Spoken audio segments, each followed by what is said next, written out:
All right, well, welcome. This is episode number 1 of a show that I've yet to give a name. But anyway, I have in my little home office studio, Jocelyn Elms. She is a good friend of Kylie and I. She and her husband, Tony, we all go to the same church. Our kids are friends with their kids, and Jocelyn's here to share something of not like her entire life story, but maybe just a little bit. Okay. So over to, there's your family. All right, who have we got here? So that's Hayden next to me, and obviously my husband Tony and Charlie. No, that's a few years ago. Your boys are a lot bigger than that now. That's back in 2011, and that's the period I was going to talk about. Okay, all right. Yeah. So, what do you want to say? So basically, Tony and I had been back in Townsville. We were a defence family, and we moved back to Townsville because my mother was sick. She passed away from bowel cancer. So we'd been there a few years, and Tony actually sacrificed his career to go back there for us, and actually got out of the army while we were there. Is this to look after? Just to keep the family. To keep the family together. Yeah. You know, our boys were sort of starting to struggle with moving schools, and and we always said that once they started struggling, that's it, pull the pin. Yeah. So after 17 odd years in the army, he pulled the pin. And went to a job in public service in a university.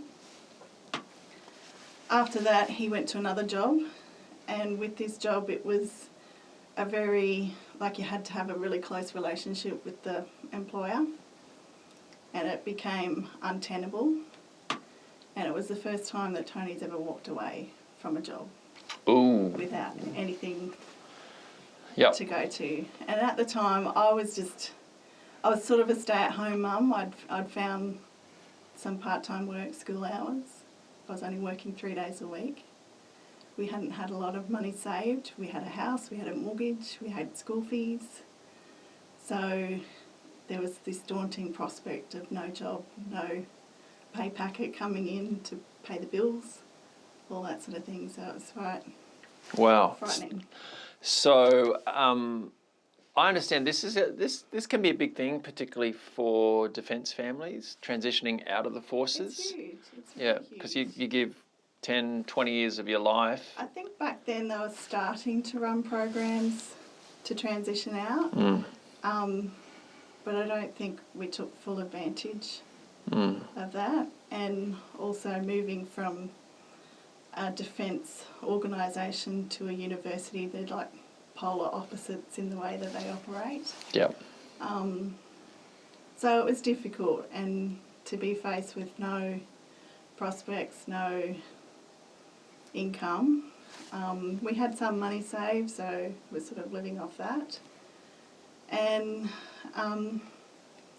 Tony was applying for jobs where we were. We lived in Townsville. He'd get down to the last 2 candidates and wouldn't get the job.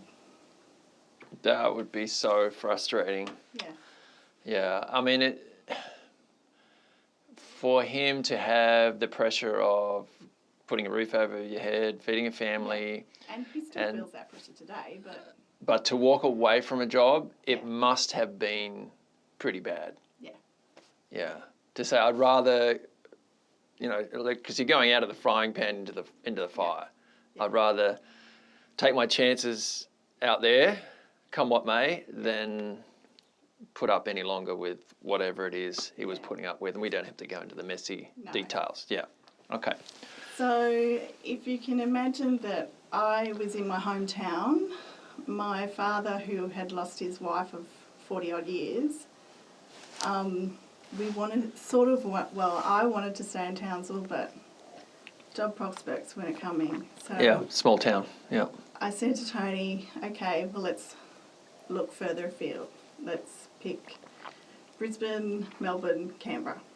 We'd always wanted to go to Canberra. We thought we were going to get posted to Canberra after Sydney, but that didn't happen. Anyway, so it was very hard for me to leave Dad. There's a picture of Dad. Sorry. Picture of Dad. Okay, let's go. Let's have a look. Dad. No. Oh. There. Yeah. Dad. Okay. That's Dad. Great. Cool. That's Ray. So he still lives in Townsville. He's lived there all his life. Yeah. So we asked him to come with us. Yeah. If we were going to go somewhere, but he Right. doesn't want to.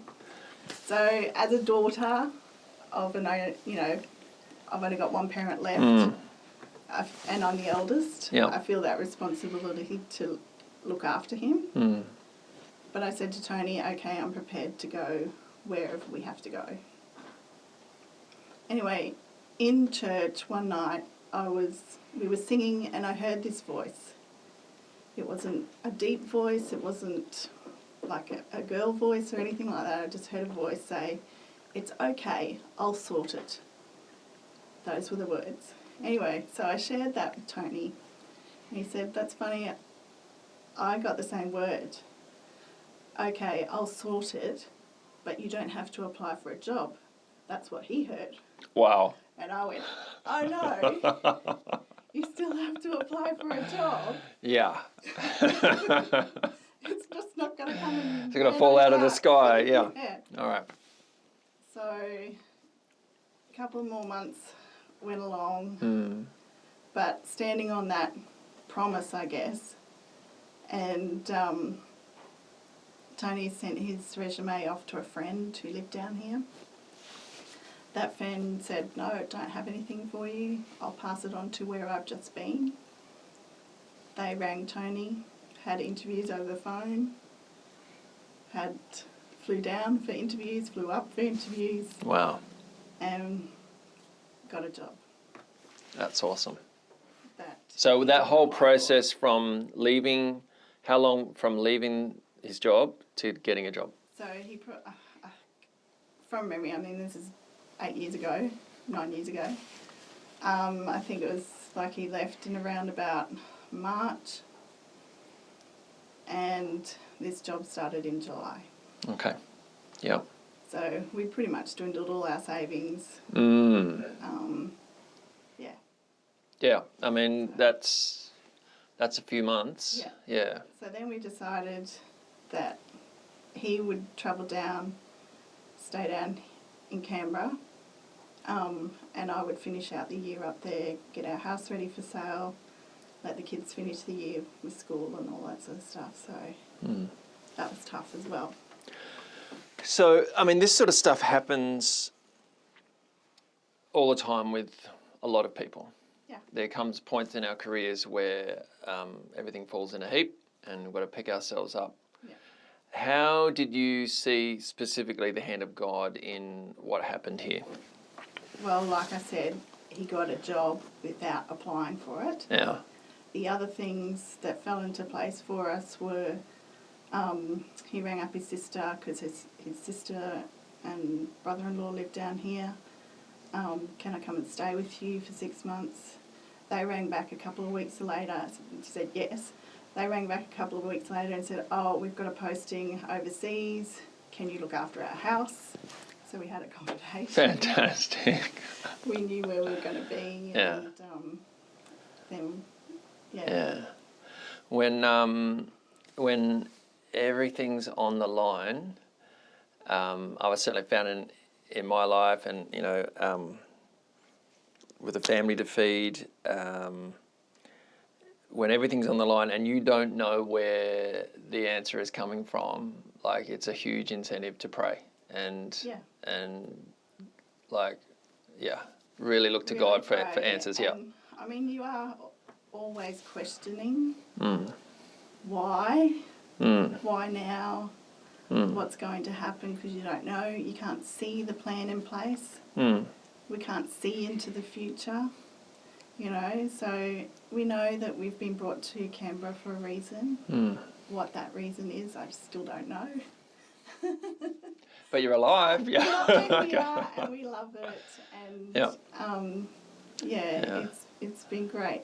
Cool. And even just the whole process of relying on God, knowing that He will take care of you, and be faithful to you over and over and over again. Like, you can look back and see it, see how things happened.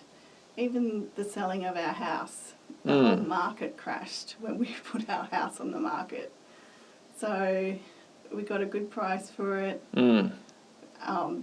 That was the day that we were leaving. I was literally driving to the rental agency to put it up for rent. Wow. Because it hadn't sold.